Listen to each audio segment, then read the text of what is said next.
Hey, it's Dr. J. Back with part 2 of 5.2.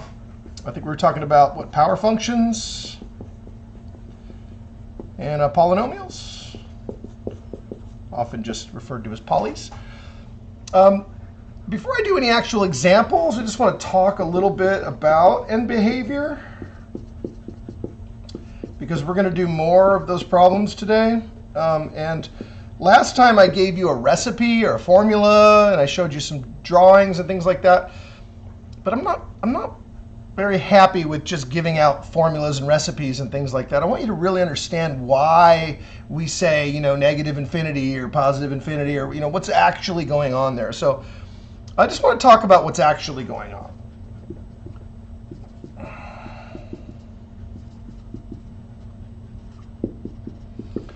All right. So let's just take, for example, a function like y equals, I'm just going to use y, it's just a little bit simpler. If I say, y is x to the fifth plus 3x to the third minus 4x squared plus x or something, okay? So I have some polynomial here, all right? And I'm saying, what's happening at the end of the day, right, as x gets very, very large? Now, there are two ways that x can go, right? X can go towards negative infinity, yeah, or x can go towards positive infinity. This is the x-axis here, all right? Well, you cannot actually go to infinity or negative infinity, either one, positive or negative infinity. You can go to a really big negative number, like 1,000,000. You can go there. You can go to negative 1,000,000. Yeah, that would be like borrowing $1 million. That would be a large negative number, which I hate to break it to you. Technically, we say this is a small number. Yeah, so I kind of have this joke. If you owe $1 million, that's actually a small amount, because a negative 1,000,000 is technically a small number. But most people don't believe that logic. We say, no, it's a large negative number. So that's neither here nor there. So what's happening is, so this is your x value, right? This is your x value. So you plug in negative 1,000,000 into all of these x values here.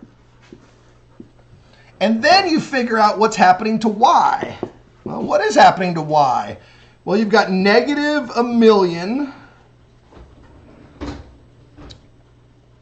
Got the right number of zeros? Yeah, 6 zeros, good.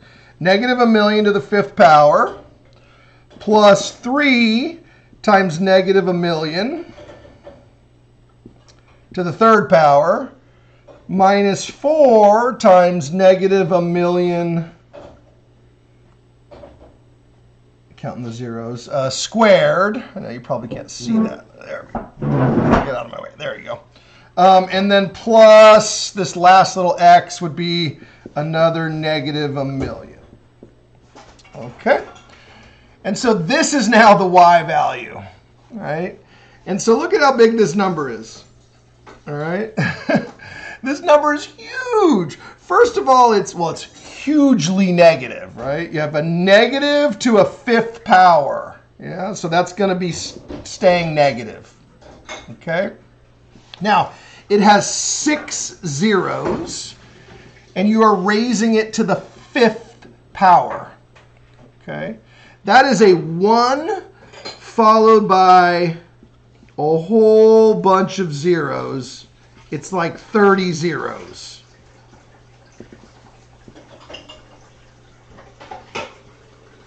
It's so many zeros, I don't even have enough room on this whiteboard to represent that number. Yeah. So this is just the leading term only. I'm not even looking at the other terms yet, right? This is just the leading term. It's negative a gazillion. That's not really a math word, but it's so big or so small, depending on how you're thinking about it. So these values are insignificant, right? I mean, what's this going to do? Oh, this is going to be what? This is going to be another negative 3 and then followed by 18 zeros. Right? This is going to be, oh, this one will actually be positive. This one will be positive 4 followed by 12 zeros. And I'm not really going to do the math on this because it would just be so many zeros. It's ridiculous. And then finally, you would have this last little term, which would just be what it is, which is negative 1 million. So minus 1 million. So again, I'm really kind of just hand waving here and just, you know, showing you these really, really big numbers or really, really small numbers, however you want to think about it. The leading term is the only term that is that matters. This is the only significant term, or the significant value. And so we basically call this negative infinity. Yeah. And you can't ever get to negative infinity. You can just say, as x gets closer and closer to negative infinity, remember this is x, then y is going down to negative infinity, because you're never actually going to get to negative infinity. All right. And the same thing happens with positive infinity. You know, as x goes to positive infinity, well, what are you doing? You're saying, well, I'm just going to plug in a very, very big number, right? Again, you could plug in 1 million, or you could plug in 1,000, or you could plug in anything like that. Let's just plug in 100, right? Plug in 100 and see what happens. I don't want anybody out there thinking, oh my God, do I have to plug in 1 million into this equation? No, you don't really have to plug in a million. I was being dramatic about it. When I say plug in a big number, you could just plug in 100. It's big enough, right? It'll do the job, right? I know 100 is not really something we think of as infinity, but I mean, it's certainly large enough to get the example or to get the idea of what's going on in this problem. So you plug in 100, you raise it to the 5th power, then you plug in 100 and you raise it to the 3rd power. Then you plug in 100 and you raise it to the 2nd power. And then finally you plug in 100. So what do we get for y? The nice thing about using a number like 100 is you can actually, you know, get a nice value for it. So 100 to the 5th power is a 1 with 10 zeros. Which I guess in terms of names, that would be 10 billion. 10 billion. I'm using commas here just for my eyeballs. All right. What do we got here? We got 3 times a 1 with 6 zeros. So that's just 3 million. Yeah. The trick is you count the number of zeros and then you multiply by the power. So this has 2 zeros multiplied by 3 gives you 6 zeros. This is 2 zeros multiplied by 2, so that would be 4 zeros. And then, of course, 100 is just 100. All right. So I hope you all realize that the only term here that actually matters is the first one. Yeah. This is 10 billion. This is only 3 million. And then 440,000. And then 100. So do you see what I mean? These values are really insignificant. They are not changing the overall value. The overall value is still approximately 10 billion. Which is just the leading term.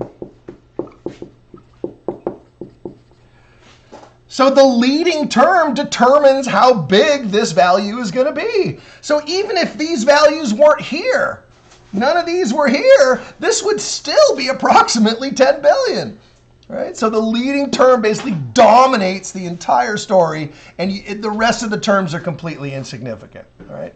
And so we would say in math, 10 billion, we would say y is approaching infinity. positive infinity. As x goes to positive infinity, y is also going to positive infinity. Okay. Now, I want you to take this as just a insightful way of thinking about end behavior. In practice, when you're doing your homework, you're not really going to plug in millions and hundreds and thousands and things like that. But if you ever question your result, or if you're the type of person that wants to understand how you got the answer and not just simply following a series of steps, this is how we develop the theory and the concepts so that we can then pass it on to the next problem, the next generation, the next class, the next whatever it is that you're doing next. Okay? Let's just move forward. Now you can just kind of think about that for a little while as we continue the examples.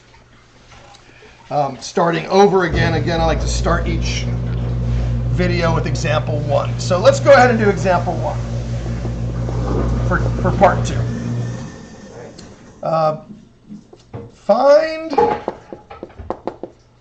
the x and y intercepts and determine the end behavior.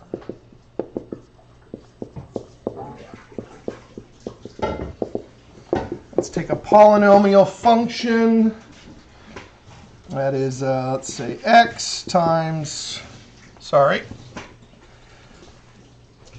minus 2 times x plus 6 times x plus 4.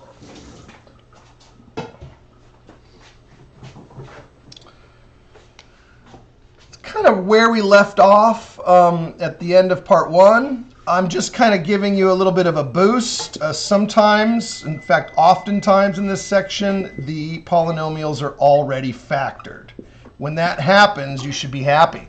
Yeah, that means I'm basically giving you a gift. You know, I've given you a problem that's already been factored. All you have to do is finish it off. All right? So let's do the y-intercept first. That's always very easy. I mean, you could say all of this is easy if you really want, but the y-intercept is the one thing that I hope we all admit you never really have to work very hard for. That's pretty much what I mean when I say easy. I just mean that you don't really have to suffer too much. All right, so you're plugging in 0 for x, and you're going to get negative 12. Negative 2 times 6, negative 12 times 4, so negative 48. Make sure you write it as a pair, 0, and then negative 48. For the x-intercepts, you're going to take the factors and set them equal to 0.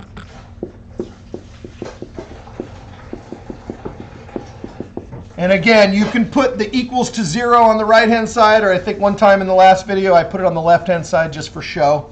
I'm right-handed, so I typically like to work in the right-handed direction, so I'm going to put equals 0 here. All right. You're really going to split these up anyway, and they're each going to give you separate equations. And I do believe that you can solve all of these with mental math. If you get one that involves fractions or different powers of exponents, then you might want to show a little bit of work to guarantee you're doing it right. And then a little bit of vocabulary review. These are called the real zeros. All right. They're almost like the x-intercepts. They are the same value. But if I say intercept, x-intercept, I want you to list them out properly. And I am going to hold you to that. So the x-intercepts are 2, 0, negative 6, 0, and negative 4, 0. So make sure that you answer it correctly.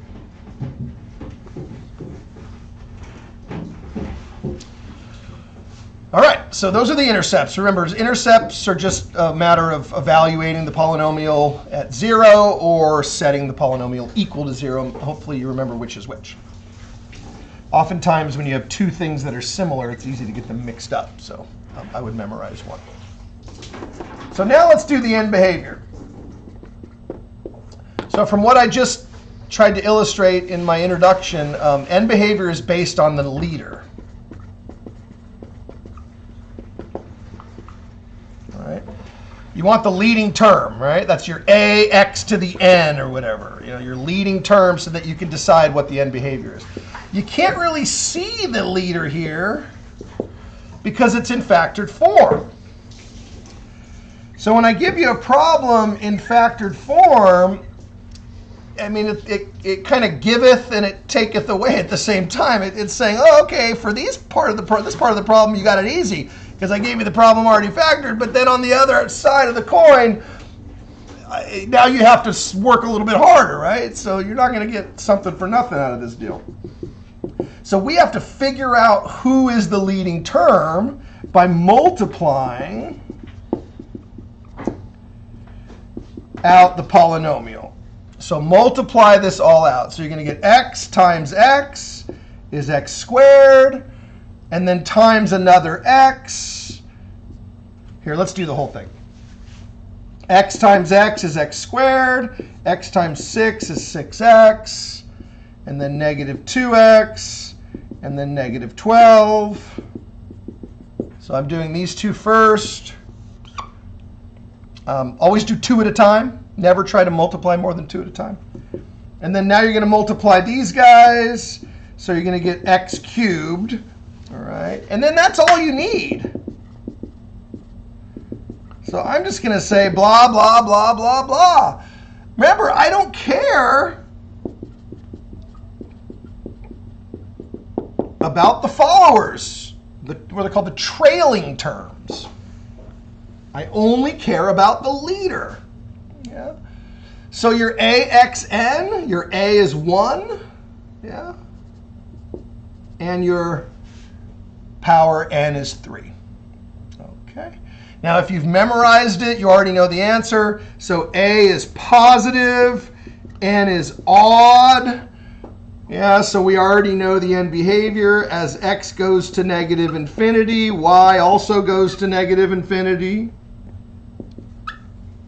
And as x goes to positive infinity, y also goes to positive infinity. All right, it's the same end behavior as the problem that I did in the introduction. Right, hopefully you just memorized the 4 different possibilities. But if you don't, if for some reason you forgot them, you can just redevelop the theory by plugging in the numbers yourself. All right, so recipe versus from scratch. Okay, so there you go. That's your end behavior. They get a little worse. All right, we'll do some more examples like this.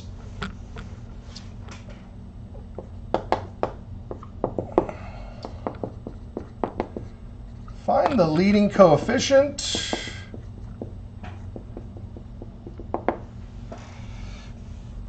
The degree,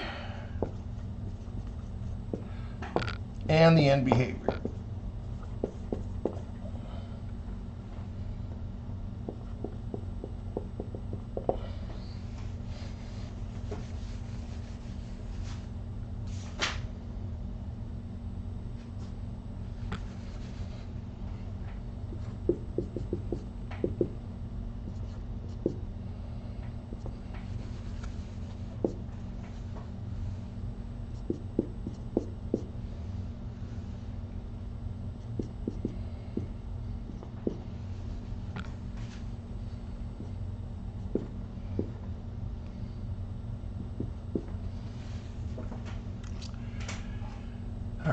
So I'm not asking for the intercepts in this one, but I could.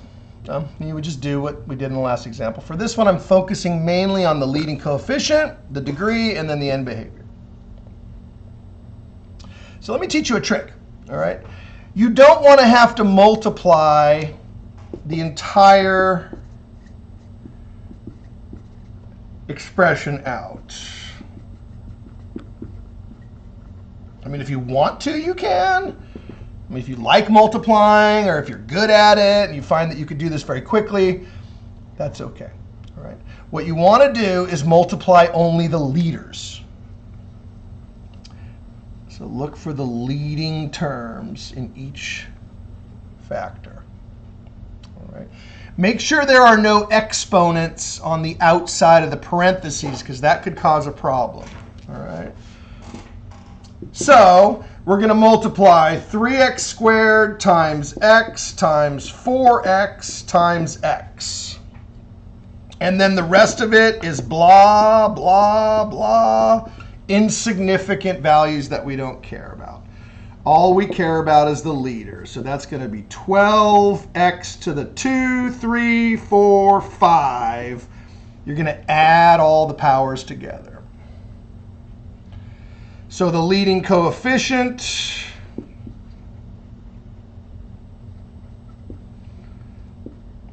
is 12. The degree is 5. And so the end behavior, man, this one keeps happening, huh? I didn't even plan this. It's the same as last time. As x goes to negative infinity, y goes to negative infinity. Yeah, it's positive and odd again. As x goes to positive infinity, y goes to positive infinity.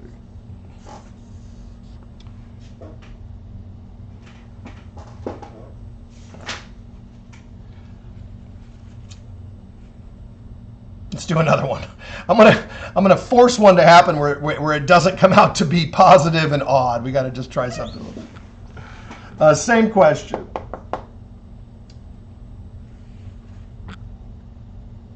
What do we have to do? 4? Find the leading coefficient, the degree, and the end behavior.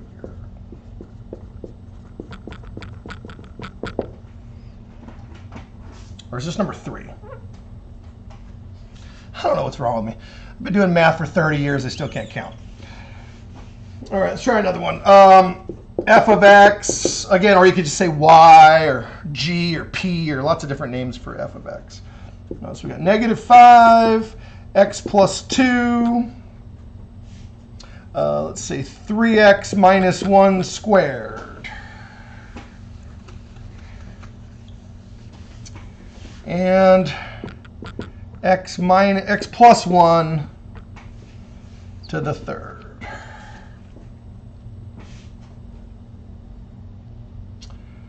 Okay, so same basic idea. Find the leading coefficient, find the degree, and find the end behavior. So now again, you could try to multiply the whole darn thing out and spend 45 minutes of your life on this one problem. I don't recommend it. Just look at the leaders. All right, negative 5, that's going to be the leading coefficient, at least for now. Then x. Okay. Now we got to be careful here. It's 3x, but it's 3x squared. All right? We're only applying the exponent to the leader. And then for this one, it's x, but it's x cubed. So the leaders are 5 times x times 3x squared. Be careful with that one. I'm only doing the leader. I'm not doing the negative 1. I'm just doing the leader.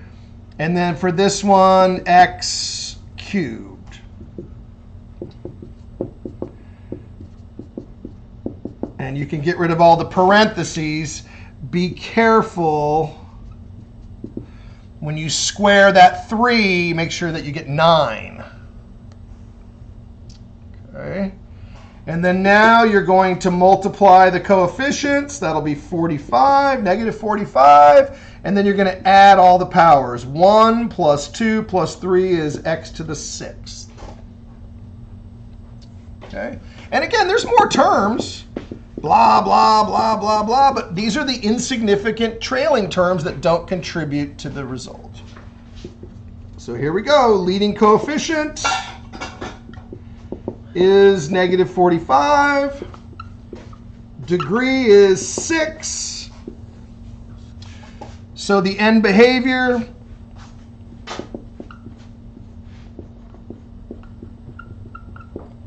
so we finally got a different one. This time it is a negative and an even. Yeah. That means both of the arrows go down. So as x goes to negative infinity, y goes down to negative infinity. And as x goes to positive infinity, y still goes down to negative infinity. All right. Again, if you want to refer to your old notes, this is a is negative, the leading coefficient's negative, and the power is even. So that's where both arrows point down.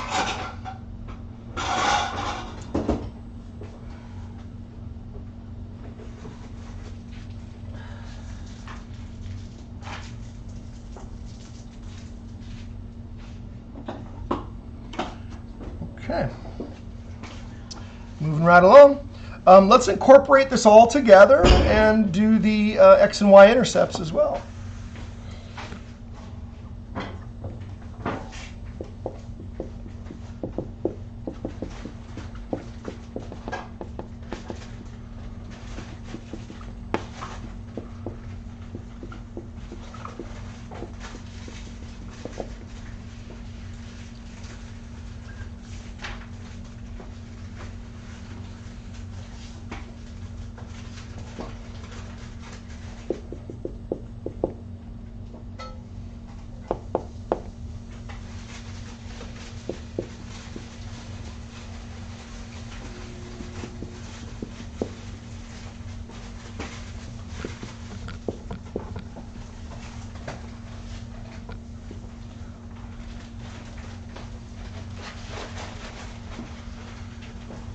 Okay. So find all intercepts and the end behavior. So let's do the y-intercept first. Y-intercept, you just plug in 0 for x.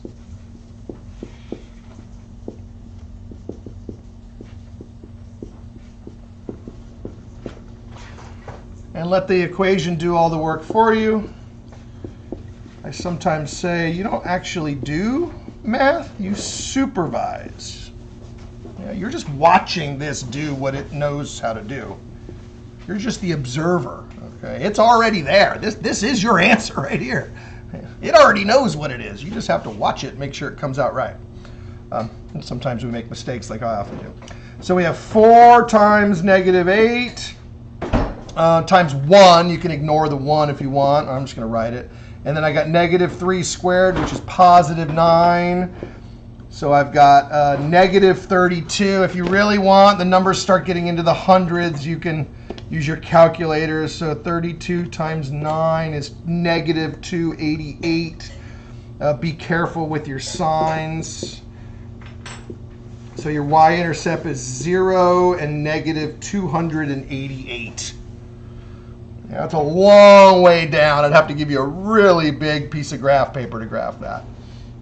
You know what we often do in math is we'll just draw like this, and we'll make a mark, and we'll just call that negative 288, because clearly I'm not going to count 288 spaces. You know, so we just make a mark and say, okay, that's negative 288. That's the easy one. That's the y-intercept. The x-intercepts are a little tougher. You kind of got to work through them. You got to make sure you don't, take the bait. So for the x-intercepts, you're going to take the factors and set them equal to 0. Now you may ignore any factors that don't have an x.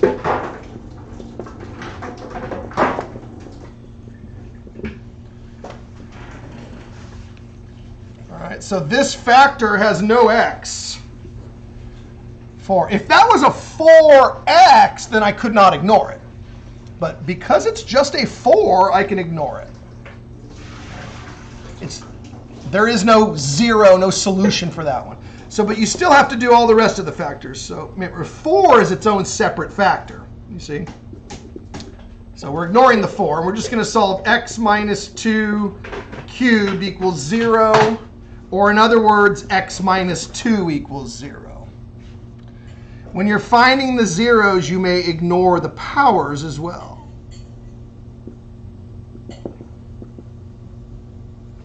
I mean, I could go into a whole speech about why you're able to ignore the powers. I'll give you the short version. If the inside of the parentheses is equal to 0, then when you multiply it to whatever power it is, it's still going to be equal to 0. So I can just ignore the power and then solve the inside. You all know what that is, x equals 2. The next one, you can do these all with mental math, x equals -1. And maybe for this one, I'll show the work. 5x minus 3 equals 0. I don't very often show all of these basic steps, but once in a while, to keep you on your A game, add 3 to both sides, divide by 5, and you're going to get 3/5. X is equal to 3/5. If you're really super, experienced with mental math, and you could probably have done all of that in your head. You might have even been able to do the -288 in your head. I don't know. I mean, you never know what you know until you know, right? So remember, we have our real zeros. Those are just listing out the x's. And then you have the x-intercepts. And that's where you have to write them as pairs.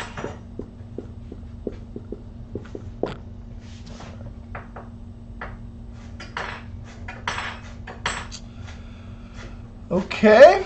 Why don't I just put the y-intercept over here?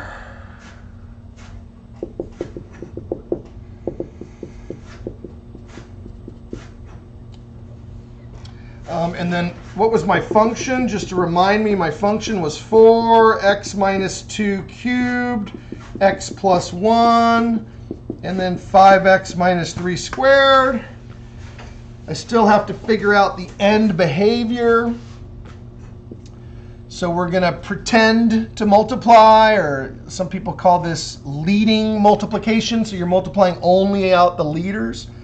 You can't ignore any of the leading terms. So x, 4, you have to include all the exponents.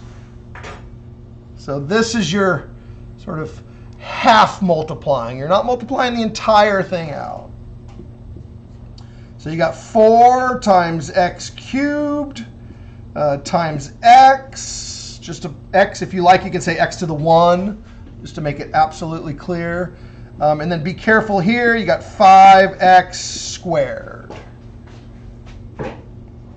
Not 5x squared, it's 5x squared. So the whole thing is squared.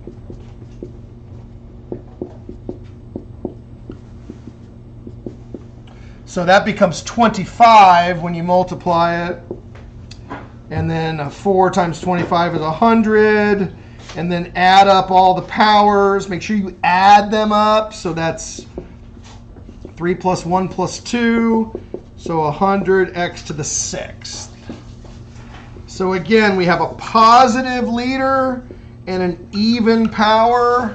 And so that's the field goal, yeah? Both arrows go up like this.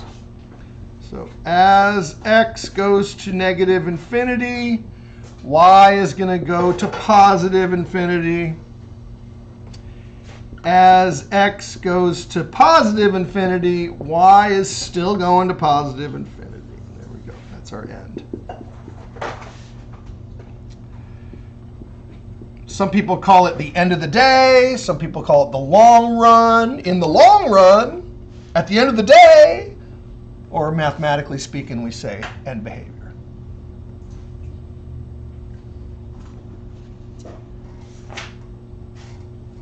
Okay, last thing we're going to do is a theorem.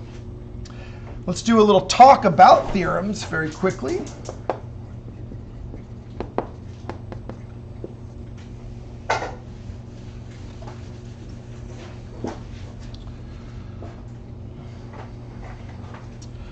So you have your first theorem called the, let's wait for, I'll write and talk while this camera hopefully straightens itself out in a minute here.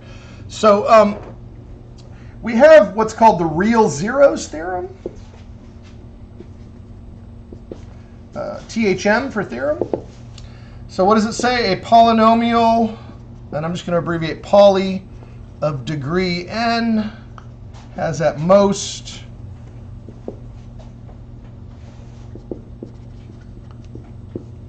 n real zeros. right? That's the real zeros theorem. Okay. A theorem is like a coin. Yeah. Right. So when somebody gives you a theorem, they're like giving you one side of the coin. Yeah. But a coin has an opposite side. Yeah. In a coin, this is typically called the face, and this is called the obverse. Some people call it the obverse and the reverse. Yeah. So you have the obverse of the coin. You have the other side of the coin. Well, a theorem has a converse, like the shoes, converse. Yeah, it's basically the other side of the theorem, or the other side of the coin. Yeah, so we're flipping it over. We have the theorem, and then we have its converse. Yeah, the other side of it.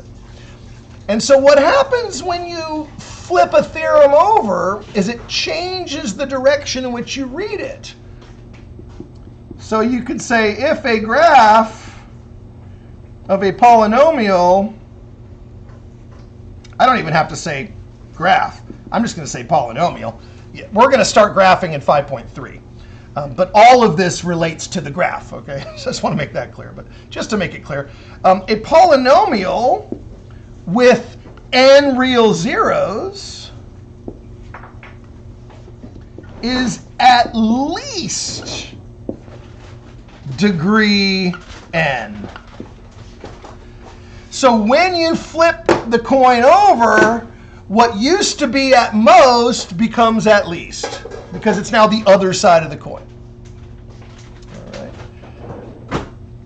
So for example, if I have a polynomial, we're going to do a lot more graphing. In fact, I'm going to start the graphing now, and then we'll get more into it in 5.3. And I've got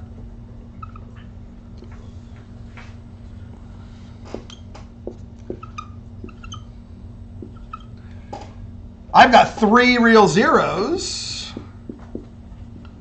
Yeah. So the degree is at least 3. Now, we'll get more into the behavior of the graph and what direction the arrows go and things like that, because some of you are screaming at the computer right now going, it can't be 3, it can't be 3, because the arrows are both going down and third degrees don't both go down. You're absolutely right. But I'm not saying it is 3. I'm saying it's bigger than 3. It's at least 3. In fact, it's probably 4. Yeah, that's what my guess would be, that this is 4. Right? But I'm saying it's at least 3. It's not 2. It's certainly not 1. It's at the very minimum 3. And in fact, by another observation, you would know that it's actually not 3. It's probably more like 4. Okay? So that is the converse of the theorem. Okay. The next theorem we're going to talk about is the turns theorem. So these points here are called turning points, or simply turns.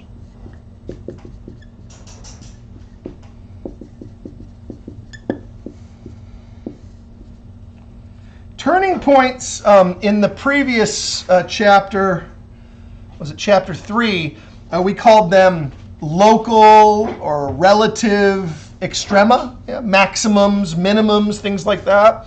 They're still called that. That name's not going to go away. But I'm going to refer to them in this chapter as turning points. Okay. So we have a theorem called the turns theorem.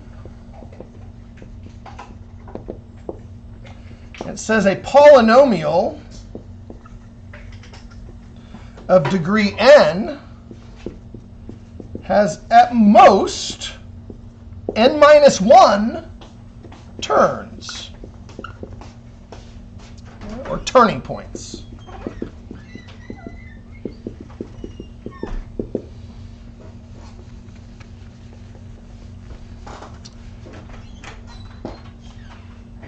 Okay.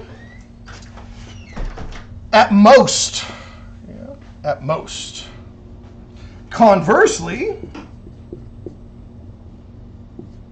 or I can just say the converse, if a polynomial has n turns, or n turning points,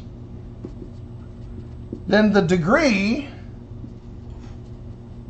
is, now change at most into at least,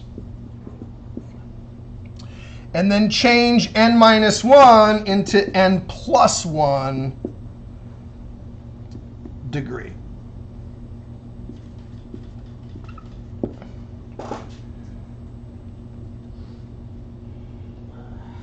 Or you could say degree n plus 1 if that sounds a little bit better. I'm being redundant here, aren't I? I don't have to say degree twice. The degree is at least n plus 1. There we go. That's nice and concise there.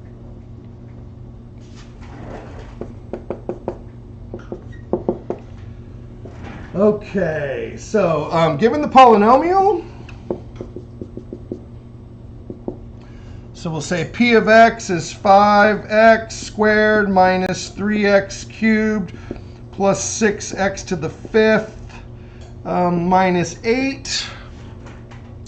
Find the number of real zeros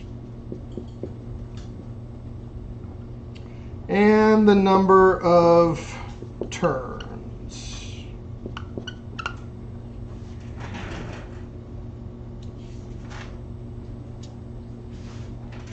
And again, real zeros are also the same as x-intercepts. Just, I mean, when we're talking about behavior, we think of them as being the same thing.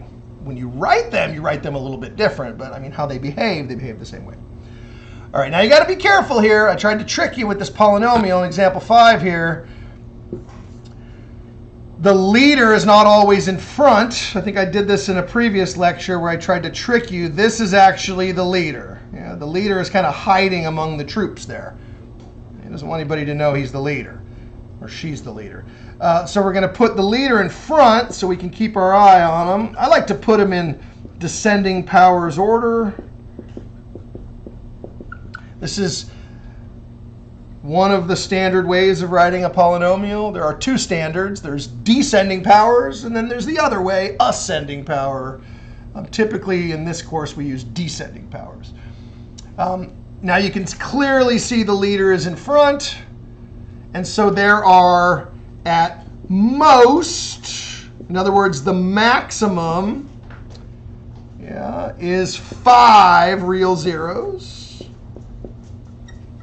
or x-intercepts.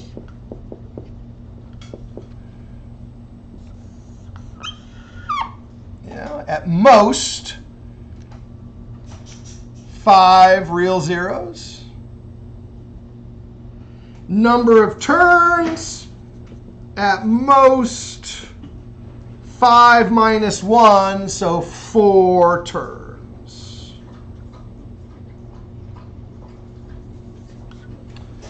So again, the maximum number of turns is at most 4 turns.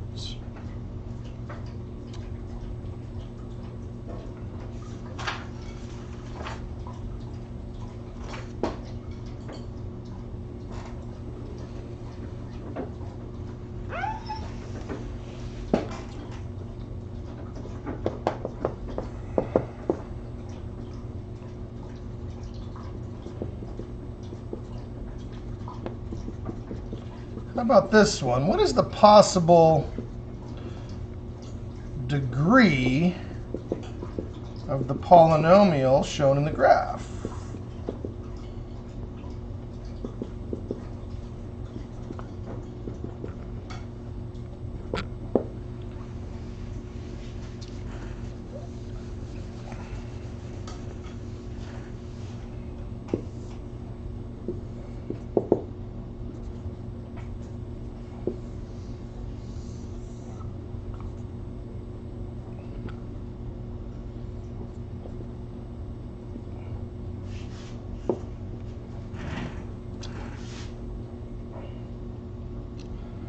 What's the possible degree of the polynomial shown in the graph? Well, by looking at the zeros, there are 3 real zeros. So one possibility is the degree is at least 3. Not at most, but at least, because this is the other side of the coin now, right? We're looking at the picture and we're saying, you know, at least it's this now, because I'm reading the theorem the other way. Yeah. But now look at the turns. 1, 2, 3, 4. All right. So I'm going to label these so you know the difference.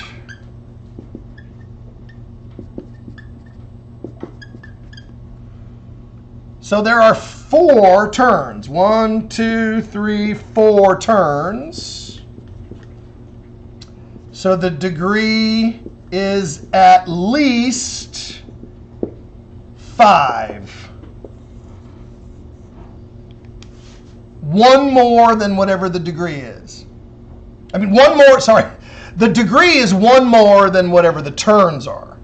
So count the number of turns. 1, 2, 3, 4 turns, and then add 1 to that, and that tells you what the degree is at least. Okay. Now, whichever one of these is greater, that is your correct answer. Right? Think about it. If you say, I have at least 3, and then a second later you say, I have at least 5, well, that means you have at least 5. Right?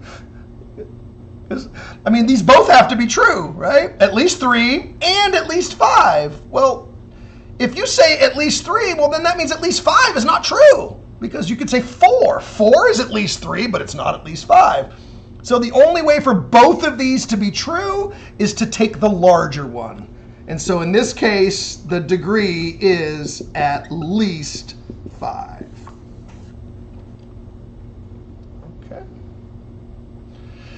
Typically, when you're doing these type of graph problems, the turns theorem gives you typically the right answer. Yeah. But if for some reason the real zeros theorem gives you a larger number than the turns theorem, well, then go with that one. Go with whichever one's larger. Okay. It's funny when we speak math in English, the word at least does not mean less. Okay, I want to make that absolutely clear. The word at least, or the words at least, mean more than. And I know it drives people crazy. They think I'm trying to mess with you, you know, like, why do you have to say it that way? It's not me, right? I didn't invent this language. When you say at least, you mean more than. That's what you mean when you say it. And when you say at most, well, you mean less than, right? So that's what I mean. I say what I mean what I say. And now you have to learn the terminology and the math as well. That's the end of this section. We'll move on to 5.3 in my next video lecture, where we'll actually spend a little bit more time on the graphs. We'll get more into how we use these theorems to make our life easier. Until next time, this is Dr. Jordan. I will see you on the internet.